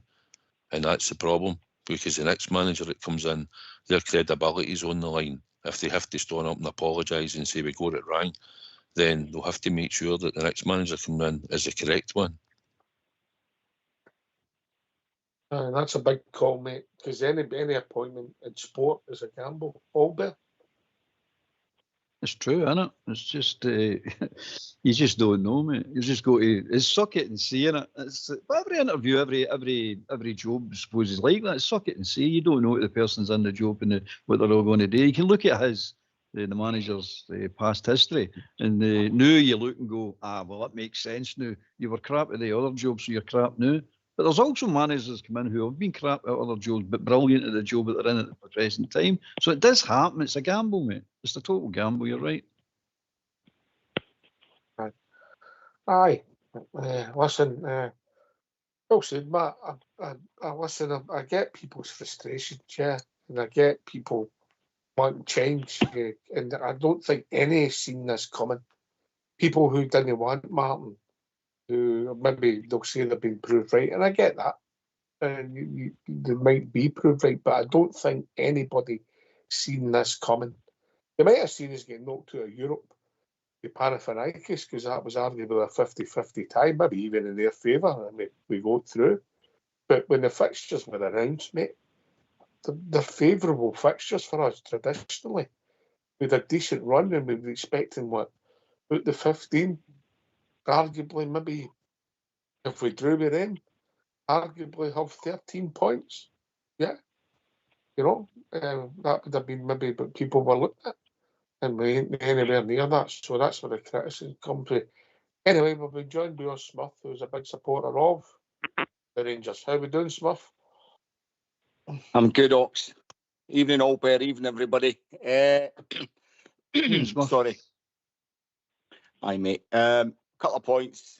I totally agree with Auldbear as well. However, I would say... Oh, don't say that. Don't say that. No, we did. However, I will say this. There's always a but. That we played an Aberdeen team at Ibrox, where Hateley got a double, and we won the league in the last day of the season. And that Aberdeen team were 3 levels above what we've got now. So, you know, the overall quality of the product across the league is far poorer than it was in that era. However, going on to the next point was what Ox was talking about. Was I overly enamoured by his appointment? No, he wasn't the sexy sort of managerial signing you thought we would be getting. But I never want to see a Rangers manager fail. I want to see a Ranger. If they're going to keep him, I hope it goes and does a double treble or something like that. You know what I mean? But it straight away for the get-go, when I saw that against Mother, I was fuming when I saw his interview after that Motherwell game, and he threw the old guard under the bus, and he says he got the other managers sacked, they'll not get me sacked. Next game, it was his own players. I'm not going to dig out any players. He can't manage people. You can see that. He's got an ego. He's arrogant. He doesn't know the club. He doesn't know the league. I don't care if he's played in it. He's the wrong fit for our club, and that's putting it politely. I get we can't keep changing managers. Now that we've got a few quid, I'd like to see Rangers go strong on a guy with a proven track record, who's going to be the highest paid person at the club in terms of the football department. You look at England, you lose a dressing room, the manager goes, because it's cheaper to get rid of a manager than it is 100 million, a squad full of 100 million pound players. We live in a different economic zone, so I think we should have the best manager we can get, and he should always be the highest paid guy at the club. Bizarrely, in all levels of football, mate. He probably is. He probably is. Sorry? No, bizarrely, at all levels of football, they very seldom are. The most important person, arguably, in the football clubs, are not the highest paid, mate. You know, I get what you're saying. It doesn't adopt. But Brendan Rodgers is. Brendan Rodgers is. He's paid higher than any of the players. And I think he's got a pedigree. I mean, he was within a, and I'm forever grateful. Steven Gerrard slipping whisker of winning that English Premiership. For whatever you think of the man, he's a good manager, and they've got what they've paid for. He's taken mediocrity as far as he could. Their players, we see that in the head-to-heads. A calendar year at least, they've no beat us. If we had a proper manager of that stature, and it was going to take dollar to do it, that's what we should be investing in. That's just my opinion. I don't know what you're thinking. I'll give you a wee caveat to that, Smith. Yeah. Just a wee caveat. When I was talking to the lads today with Auldbear and Southside, I always have to phone them. Firstly, Auldbear to make sure he's alive, and Southside to make sure he's awake for different reasons. Yeah. Would that be fair, Auldbear? Oh, it's definitely fair, mate. Definitely fair. Yeah. Right. So I phoned them a day and we were chatting about the managerial decision. We get round to talking about that. And well, I said, look, I think the whoever we get in, and that's up for debate. I think we need somebody in there similar what Graham Souness done with Walter. And we have to go and get somebody big in the Scottish game. And that might be somebody that's a manager in one of the clubs just now and make them an offer they can't refuse to come in and get involved with, along with somebody else. Now, it might be people will object to some of these names. Kettlewell, it might have been bizarrely left field, Davy Martindale, because that would be some story. It might be Stevie Robinson. Similar people who have earned their stripes and know the game in this country, know the club, know the ethos, know the support, and know Scottish football. It sounds mad, but along with somebody else. And who that A&R is, I don't know. Southside. I get all that. They come in with more experience and all that, and probably two of them that you've mentioned have been assistant managers. One's been at a national team. Robinson was at Northern Ireland. I get it. That idea. I just look back to we've had Barry in, we had Billy Dodds in, we had Neil McCann in, and as well it's a short period of time, I know players were still doing what they wanted to do on the park. It wasn't what the manager was telling them. Clement said it, Barry said it, and now Martin said it. So players' attitude and application is the most important thing. So when the next manager comes in, whoever it might be in time, he just has to have the right credentials. He has to have a presence or something. He has to have a wee bit, well, he's got a track record or no, it'll no matter. As long as he can get, as long as he's going to get a team to play a brand of football, and it's going to be similar to what we're trying to do now, it probably be a bit less more detail about passing here or there. It'll be an attacking, pressive game of style of football, and I think as long as Tailwell's there, that's what we'll say the next manager will be. It'll not really be down to, he'll work with these players, because these players were bought, will be players that, if they come good, will be able to sell on for bigger money, and that's what it is. So these players will not just get popped out the door the following season. 1 or 2 or 3 might go due to whatever, but the nucleus of the new players that come in, that we've signed, will probably still be there unless somebody comes in and bids for them. But like I say, listen, we ripped up a whole team for last year. Everybody wanted it done. Everybody wanted a fresh start. Some of the players we wanted ready are still here. And now we had, when you look at it, we're going to try and build a team. We're going to have a ropey start.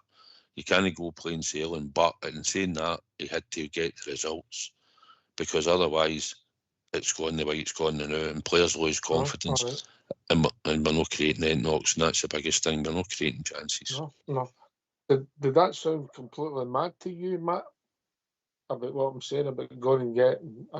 I take Southside's point about the Rangers guys were in, Barry and Neil McCann and Billy Dodds and Alan McGregor. I get that. Really, they've not got any real managerial experience. They've done bits and pieces. They've all done bits and pieces.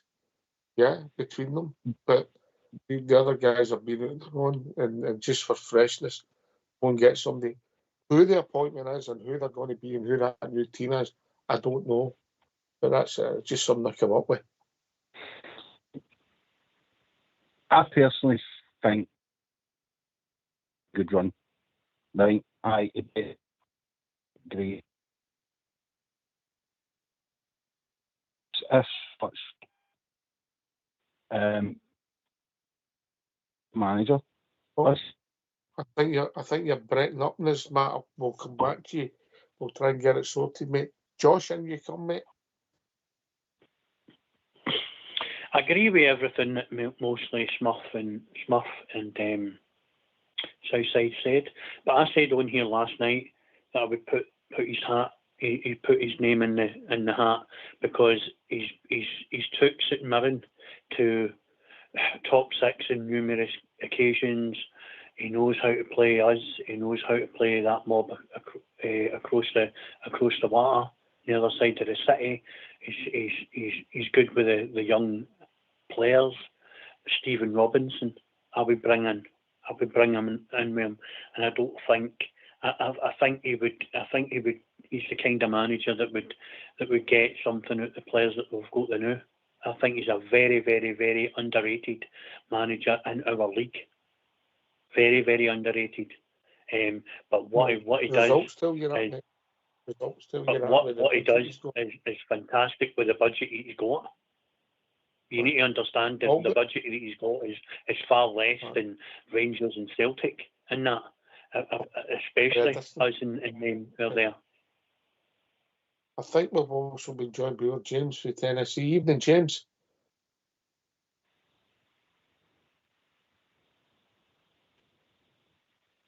No, maybe he hasn't. And you come, Auldbear? Who he gets me, it makes no difference, mate. He's missing the point again. We're talking about new managers and who we can get in. It's nothing to do with it. It's quality of player. It's just still going to be there when a new manager comes in. The quality of player's not good enough. And we can't afford the ones that we need. Now, the conundrum is the board and the owners need to sort that one out. And until that's sorted out and we say we get investment to get a decent quality of player in, it's going to be the same for the next manager and the next manager and the next manager. Nothing's changing, mate. It's just managers that are changing. Nothing else is changing. So you got to look at it and learn. You also make the point that we're maybe signing too many players. Too many players because we're not signing the right players at the start. So we'll go selling to a state that we have to do this nearly every summer now. 10, 11, 12. This year it's been 14 players. You should never be. 4 players should be the maximum you're signing at any given time. You know what I mean? 4, and even that should be cut down. But 4, so you have a core of a squad that you have for 2 and 3 years, and then people come in and poach them off you for a bit and give you fantastic money to take some of your players out. Then you replace them, and so it goes on. But we never seem to get the core right. And it's a quality of player we're bringing in. That's what needs to be sorted, mate. The conundrum is, where's the investment coming to get the better players? No managers. It's not a day with managers. It's everything to do with quality of player. Well, what about the setup, mate? Just for instance, just when we're watching and some of the criticism, when I'm watching and I watched the game on Saturday, we go down, and they get a corner kick, we'll get every player back in my box and we clear it. And all we're doing is defending again because there's nobody within 30 yards of the ball and it's coming back in again. That to me is bad coaching, bad setup. Yeah. Oh, definitely. Aye. Somebody can improve that by just tweaking the system, the setup, and the shape of the team. Yeah, and then you're looking to improve again by getting in better players, if that makes sense, Smurf.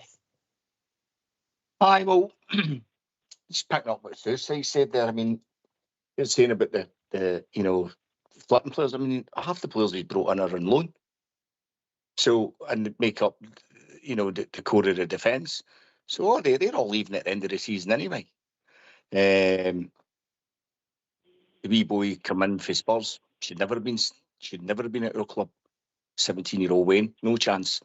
Then he's brought in a boy for Everton, and that's a big marquee signing for us, given that we spent £8 million, which is, in the scheme of things, shrapnel down there. They're just delighted to get him off the books and recoup some of the money that outlaid on them because he wasn't good enough. And then for the same money we outlaid on him, we could have got Seema and Chernian. Assuming they would come, we could have got these 2 players in. So the recruitment's been dire, really bad judgment. I mean, always, if you can get really good players, the better the player is, and you get on the pitch, you don't really need to coach them because if they're that good, you don't. You know what I mean? The good players can play, but ultimately, I think we've got after the worst part. We needed to take over. We've got off to the worst possible start. If you look at Patrick Stewart, he get the sack for Man United because he was underperforming. Fell well. Club are going in a different direction. I would get rid of the 3 of them. And I'm a guy that likes stability.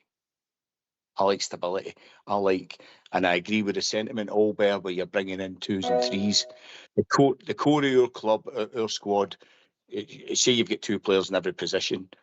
Well, at least half of them should all be Scottish players, the best players that you can get for the league.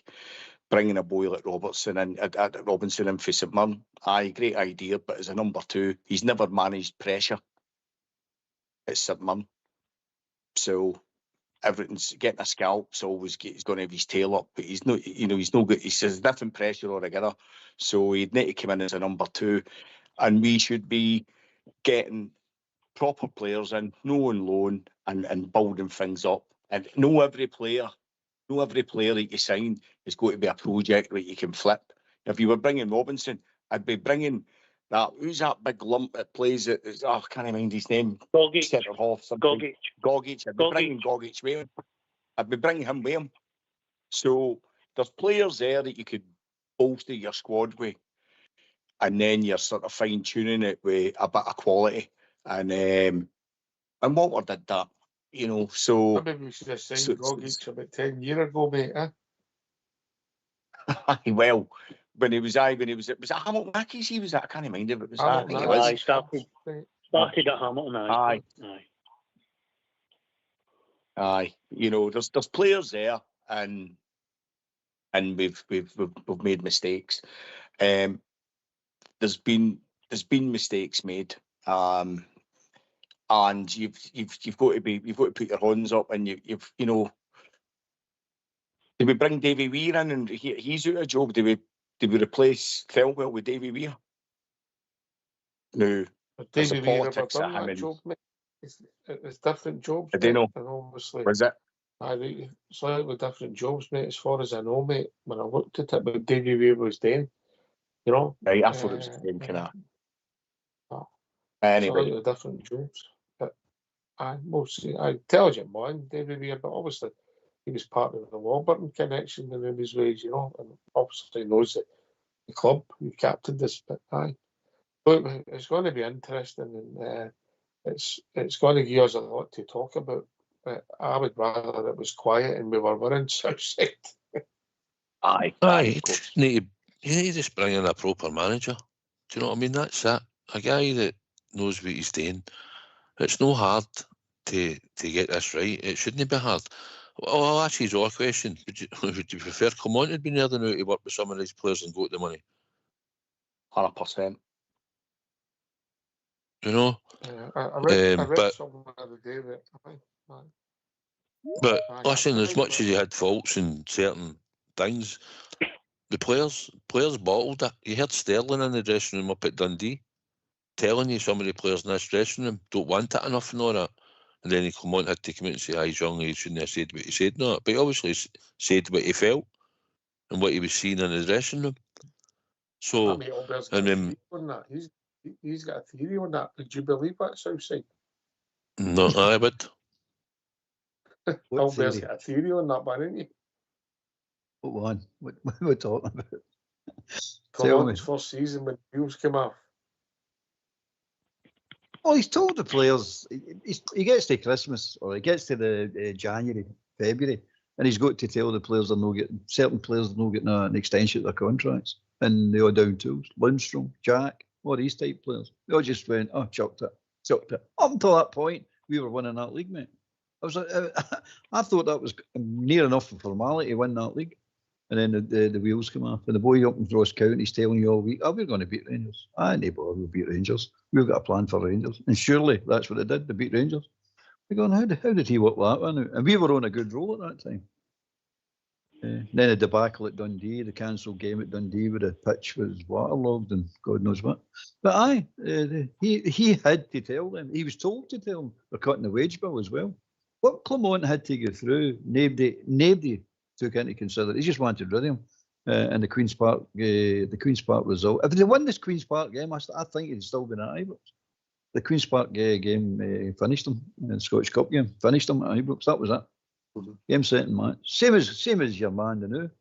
There's going to be we've had a few bad results now, but there's going to be a right bad one. I mean, the 9-1's a bad one. Let's not kid ourselves on.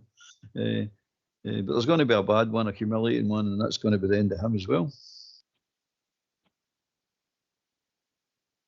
Well, statistically, it's awful this now. But I think we've been joined by James with Tennessee.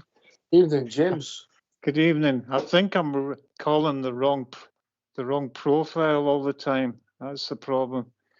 Old school blue yes. I think sent me because wondering what's the procedure it got onto this Rangers radio. Anyway, Have a better looking 40. Aye, James, put me off my dinner, mate. well, all the ladies love me here. I don't know what it is. Anyway, got any other points? Right. A few points I've got. I think Russell Martin should be honest and talking about energy, blah, blah, blah, by saying, like I would say, I know the results are terrible, guys. This is what I'm going to do. I'm going to play Asgard. He scored 4 goals up front. I'm going to let you know the way I'm playing up front as a number 10 or something, instead of playing him back in the midfield. I'm going to play people in the right positions, so there'll not be any problems there. I'll never catch him, James. What? I'll never catch on. Carry on. Okay, well, that's the way I might do it, but I'm a wee bit different. I know, you're right. Carry on. The other thing I was going to say is Sam Sturridge, watched him last night with Nashville, 27 years of age, much better player, scored 3 goals, scored 25 goals in the league here. Good in the air, good in the deck, better striker than any of the guys we've got. Why do we go for projects? Why do we go for them? Like Chimiti, is it Chimiti? We seem to buy the wrong players. We should have went for Shanklin. We should have went for that Prentice, a fullback. All these players in City Hearts. Yeah, okay. They're going to Italy. We'll give you another $1 million more. You're going to take our money. I just think, and also Russell Martin should maybe say, yeah, we've not got the players to play a position. I'm changing it. We're going to try the long ball now and then. Anyway, but it doesn't do that. And the fact that they buy the wrong players, they spend too much money, and it's been like that for years and years and years and years. Nothing's changed. It's a badly run club, very badly run. And I don't know what the owners are going to do. But Russell Martin is not doing it. And I would go for, if they go for two names, go for that Middlesbrough coach. He's good. That guy knows what Robert Edwards, or go for Knutson, Bodo Glimt. There's a couple of people. They got to draw the Champions League tonight, mate. Drew, I think, I can't remember who it was with, but they drew 2 each. It's the boy Rob Edwards, I think he's actually sitting top of the Championship at the moment. He was up to the weekend. He's done all right, mate. I get what you're saying. These two are going to have different opposing views on this. I'm going to say the word Shanklin, and I'm going to get opposing views on it. Who wants to go first, Auldbear or Southside? Let Southside go. Oh, all right, Shanklin. Southside. Shanklin, I took him in a minute, James. Said it on here. It was a no-brainer. He was eventually going to come for nothing. He scores goals, and when everybody's going to say he hardly scored that season, he was playing in a number 10 role. As soon as they put him back up front before the season finished, when was it Cruxley or something? Critchley get the sack at Hearts, he started scoring goals. I think he scored 4 and 5 or around about that. He's dumped Husby 2 last week. He knows where the goal is. His touch is good. Might lack a bit of pace, but for the short term, I think he'd have been a no-brainer, and I think he'd have scored goals for us. And saying that, we'd have to create chances, mind you, which we're not doing now. But given aside that you create chances, then Shanklin's certainly scores. Auldbear? I don't see the point. I don't see the point of talking about him. It's done. It's finished. Move on. Let's go on to what's happening now. Let's talk about the players we've got. It's all these what ifs. We should have kept Cantwell. We should have done this. It's all done. It's finished. Move on. It makes no difference whether you wanted to sign him or most wanted to sign, what we'd have done, what he wouldn't have done. I'm just more interested in the here and now and what's actually happening and who's actually playing where and why they're not creating chances. Let's figure all that out. We definitely need to bring other players in, but it's no the ones that like Shanklin and people like that. It's we need to look forward. Absolutely, definitely. We need to sort that midfield out. I was just going to say, if we don't play Diamandi, we don't play Rodwell. We've got and Raskin doesn't settle his argument with Martin. Who do we play in there? We've named our midfielders. Yeah, but what I'm saying, Auldbear, is we've made so many bad decisions over the years, so many bad ones. It's unbelievable, the club. The club has not won nothing for years because of the bad management. Guys, I'd have made you in charge of buying players. You know what I mean? Made you in charge, give you the job, right? They buy so many duds, so many players that have not got it. You could get 4 good Scottish players in the team, have a bit of backbone. They just waste money. I've give you a name like Sturridge. You get him for 5 million. You'd a better player than anyone there. He's good in the air, good in his purple. Where does he play, mate? He plays for Nashville. Nashville. He used to play with Nottingham Forest. Southside and Auldbear would come and watch him in Nashville. We'd take a scouting trip there, wouldn't we? Yeah, you can come anytime. Oh, aye. Definitely. You can come at any time. We'll be over in the morning. When's our next game? I don't know. I was there last night because my boss gives me tickets, and the tickets are marvellous seats. You get a brilliant meal. Find out, James, find out when they're playing and let Old School Blue and he'll sort with arrangements out for me and Southside to go there, fly over tomorrow. We don't like freebies, James. We love it.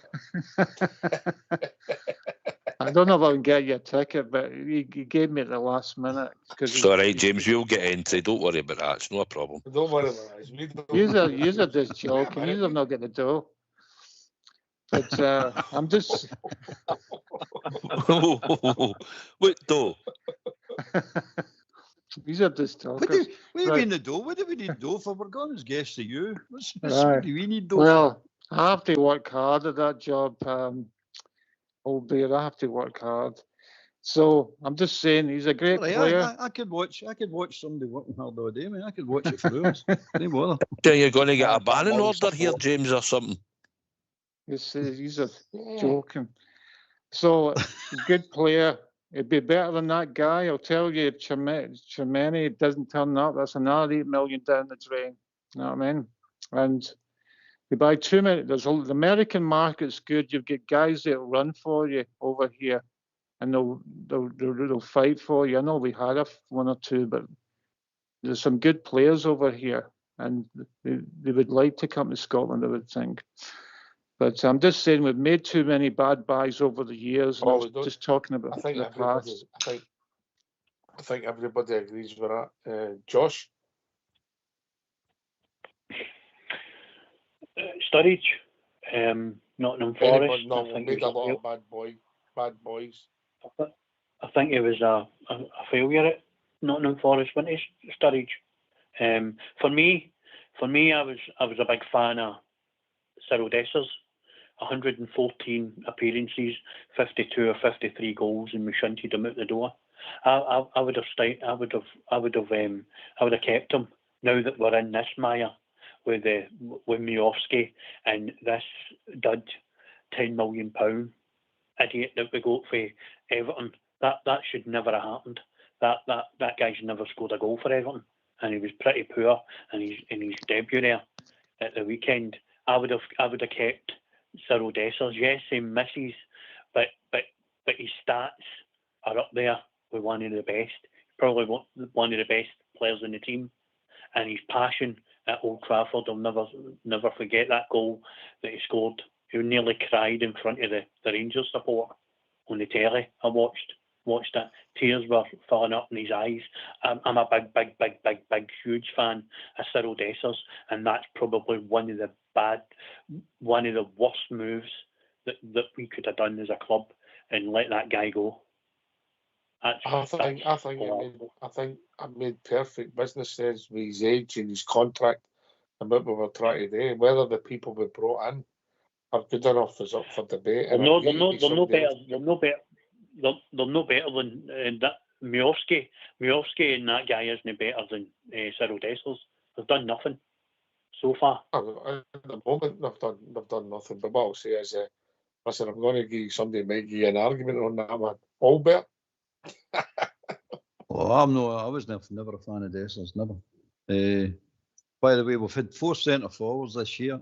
This start of this league, 4 centre forwards, and we've not created one chance for any of them, and that's including Dessers. It's Dessers, Danilo, the boy Cherny. What were writing him off for? The guy said 20 minutes. Not even 20 minutes. We've wrote him off. We've paid £8 million and wrote him off. Not even giving him a chance. Some people are writing him off before he even got a Rangers strip on. How can you write somebody off you've never seen? It's not right. But anyway, there you go. It's your opinion. Stats are stats. The boy's hardly played any football. He's played like 500 minutes for Everton, which was equivalent to 5 games, 6 games. Why did we pay £8 million for him then?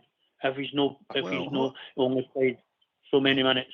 Well, hold on. I need to get into my emails to see if Thrival's emailed me. I don't know. How would I know that? He's worked for him. He signed him for Everton. So he must have a back. He must know something about him and fancies him or whatever. They'll live and die in their signings, the same as Martin will live and die in his results. At the end of the day, we've got to give that boy a chance. You've got to give Mayoski a chance as well. None of them, including Dessers this season and Daniel, have had a chance. Not one chance have we created for 4 centre forwards. Not one. And we're going, they're no good. If they've had 5 chances, 10 chances each, and they've no scored, then I would agree with you and say, I've made a mistake here. But they've not had any chances, so you can't judge them. We need to start creating chances, then see where we're. And Dessers had to get the chances created to score all these goals, by the way. So at that time, we must have been creating chances for them because he's 50-odd goals. It's mental, mate. We need to just take a big breath here and just say, hold on a minute. There is some decent players within this squad. They've just not had a chance to shine yet. But we also need quality in the midfield. Our midfield's dreadful, just dreadful. And it's not to do with the players per se. It's the quality of player of what we're asking them today. Playmaking, creativity, as I said earlier on. We've got none of it, mate. None of it in the midfield. Auldbear. Yeah. Who would you play in the midfield? Who would your midfield be right now for Saturday? Who are these players are now? Who are the players we've got? The only chance we have got to improvement that I see with the players we've got at the club is Rothwell and Raskin playing brilliant. They need to come on to form. The two of them need to come on to form and play absolutely outstanding. And we might have a chance. I don't even know if Rothwell's fit. He's been half injured. I don't know if he's fit. I know he's not been playing well. I know he's nothing. I know he's been absolutely stinking since he came out of the club. But we've got to get him playing well and Raskin playing well to have any chance, mate. To have any chance whatsoever of starting creating chances, because the rest of them can't create chances. They're all supplement players, as been pointed out with other people. And that's exactly what they're good. Some of them will be good impact players, but to put them as a main event and the main player, they're not the main players, mate. They're just no. Can I come in? One or two bodies short. On you go, mate. Right, I would play in midfield Asgard, Rothwell and Raskin. But what I was saying to the other guy, I don't know who the other guy is that was talking about. What I was trying to say, instead of Spence, how would you send them I would have 2 defensive, have Rothwell and Raskin as 6. He's 2 defensive players, and I would have Asgard as a number 10. So you're back to 4-2-3-1 then? Back to 4-2-3-1? Yeah.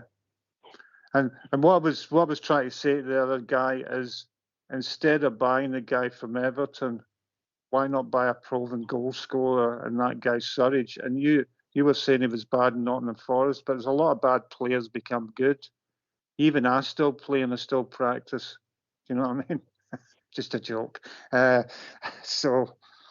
But nobody laughed, did they? But well, we've seen you dancing, James, and we know you can't move your feet, mate. No, you've not. You've not even saw me play the guitar because you've never invited me. I asked a few times, but what I'm saying is, buy proven players instead of projects, and they bought too many guys that are loan players, ridiculously badly organised. I don't mind the loan to buy option. I can get the sense in that, but this season, and no offence to the boy Mikey Moore, I'm in a camp with Smurf. he's not ready to play in the first team, the Rangers first team. Finlay Curtis is further down the road. We've brought in the boy at left back's done okay. If you take them and you get a young centre half who's still learning his trade, that's nearly half your team are learning their trade. Southside, we need men, no boys. Well, he might have fixed it with bringing Cornelius in, coming in with experience and the right type of age, so to fill the left-hand side. And then if he's looking at it as much as Yiga has got pace and he wins sometimes his aerial duels, but he's looked a bomb scare on the ball at his feet. Now, if he changed it slightly and he was playing a bit more, the team need to play the ball quicker, but they need to be able to play it forward to somebody that's in space and moving. But maybe he'll play Suter. He might start Suter and Cornelius on Saturday as your two centre-back socks. That's what he might choose today. I mean, at the moment, you would say that they're maybe your first choice, mate. Well, he might see it that way. We'll find out on Saturday. Aarons is obviously one of the lone players that we get in, and he's had a bad start. So he sort of bombed him now. Because Tav played all right in the game against Celtic, but he wasn't too great on Saturday. But I still thought they were feeding him the ball a bit, as if just here, you take it and you do something with it.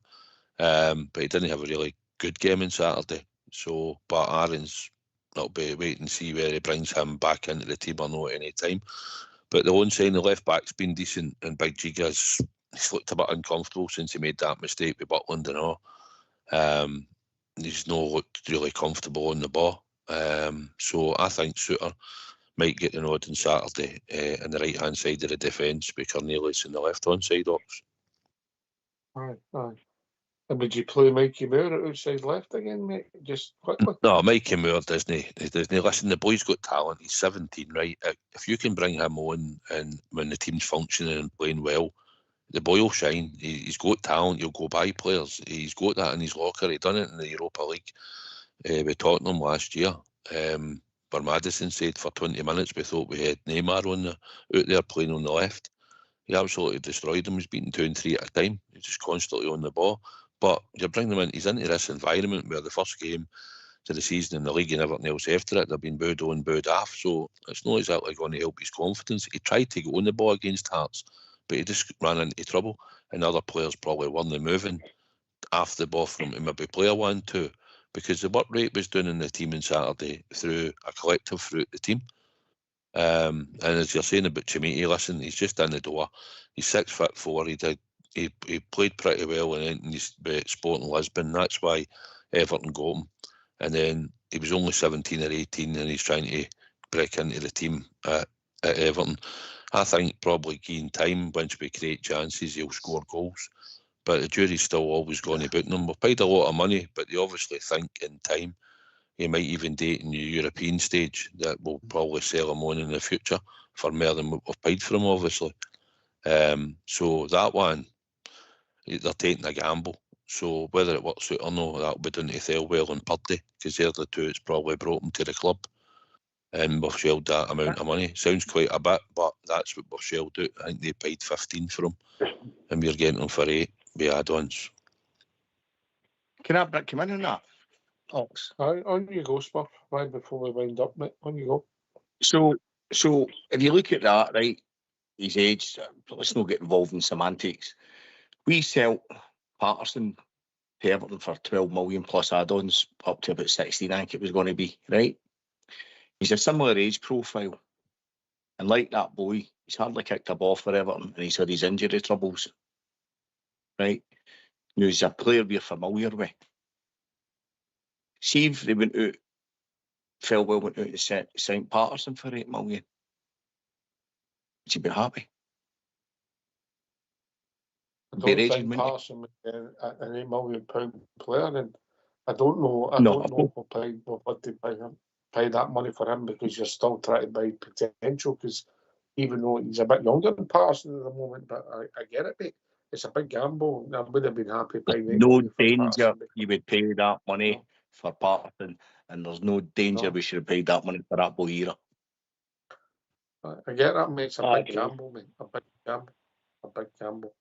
and it's going to be interesting to see how it pans out. And I hope the boy's a star, because if he's a star, we're scoring goals. Auldbear. Oh, definitely, mate. I mean, I thought he was coming up, or the chimney boy. I mean, you don't know. You don't know. I hope. I've seen a couple of wee things in Saturday, but nothing you could really judge the boy on. No, I mean, he brought the boy, brings the boy in his chest out the air, and I thought that looked quite nice. He looked confident enough to do that. But you can't judge me. You got to give the boy a chance. You just never know. You just never know. But as I'm like you, I'm hoping, and that's what you're doing, hoping that he's going to turn out to be a cracker. Aye, because obviously you either sell him and make a few quid, and he's successful with us, means he scored goals. Anyway, gents, we've reached that time of evening. Last word for your good self, Josh. So it's been a good chat with the boys as well. Again, Auldbear, I loved his chat. Smurf and Southside. Oh, don't tell him that, Josh. Don't tell him that. And yourself, old fella. And the American guy that was talking about Sturridge and goes to the American games. Look, we're all singing for the same hymn book, and we're all wanting the Rangers to improve. That's all we're wanting. And let's hope they improve, and we're a bit more positive on every aspect of Rangers Football Club, because that's what we all die for, isn't it? We're the people. Cheers, mate. Cheers, mate. Good to talk to you, mate. Speak to you soon. All right, take it easy. Cheers, James for Tennessee. I just wanted a very good show. Talking about dance lessons, I went for a dance lesson. It was very good doing the waltz, so you're spot on there. The only thing they wanted $160 a lesson, so I don't know if you Rangers Radio would sponsor me. I'll answer that in a word. I'll answer that in a word for you, James. No. Just a joke. A wee bit like I take the rain, love the Rangers, but I'm more relaxed about the whole thing. I hope we can turn things around, and we'll do better. All right, cheers, mate. If it was a foxtrot or a quick step, Auldbear's your man. Auldbear's your man. Oh, right, good to hear from James from Tennessee. Smurf. Aye, thanks for taking my call, chaps, and hopefully speak to you again soon. Aye, just onwards and upwards, eh? Good night. Everybody's scurred, Smurf, if you're honest, mate. Aye, make me happy when he gets to Dan Mack. Hopefully take Thelwell and Patrick with him. See you later. Cheers, mate. Let me see. That's that. Listen, it was a good show tonight. Jim joined us, Matt joined us, Josh joined us, Smurf joined us, James from Tennessee, and of course, Southside and Auldbear. Last word. I enjoyed it with me, Southside yourself, mate. Enjoyed that with all the chaps phoning in, and really interesting. But you're right. We all want the one thing. We want the Rangers win. We want us to win and keep on winning. Go in and win this title and any cups and everything we're in. But we'll see what happens. But all the best to everybody. Cheers, mate. Cheers, mate. A lot of people want your autograph, mate. Southside. There's one person wanting your autograph, but I won't mention. Can I just say a happy birthday, by the way, to AK, since it was his birthday today. And cavalcade show. Is this Glenn Michael's cavalcade show? I just gave him a message. It's his birthday. Come on, don't be like that.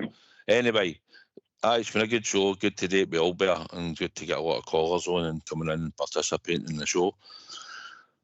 Brooks Beckton's on Saturday, so we need to get the job done on Hibs, I'm afraid, and get them out this cup and get us into a semi-final, and hopefully that'll brighten up everybody's weekend. So everybody that's going to the game on Saturday, let's hope we get Hibs out the cup in 90 minutes, never mind extra time and penalties. So as always, mate, thank you YouTube troops and all, as always, for participating in the show, mate. There's loads of them in there tonight enjoying the show, so I'd like to thank them. And thank you, mate, for having us on. Oh, not at all, mate. Many happy returns to AK. I wonder what size of cake he had. What are you thinking? Yeah, one of the big tall ones. It's got to be about 4 tiers. After Saturday, mate, I think he was on a dozen tiers. Aye, he was feeling it on Saturday, wasn't he? Like you saw. Aye, many happy returns, all Gene. Right, okay, thanks to all the boys that phoned in, as I said. Thanks to Fox and All School Blue for doing the technicals. Of course, Auldbear and Southside for doing the show. Rangers Radio will be back tomorrow night between 8 and 10, talking about all things Rangers. Enjoy the rest of your evening. Enjoy. You never know, there could be some news coming out of the club tomorrow. Take it away, All School Blue.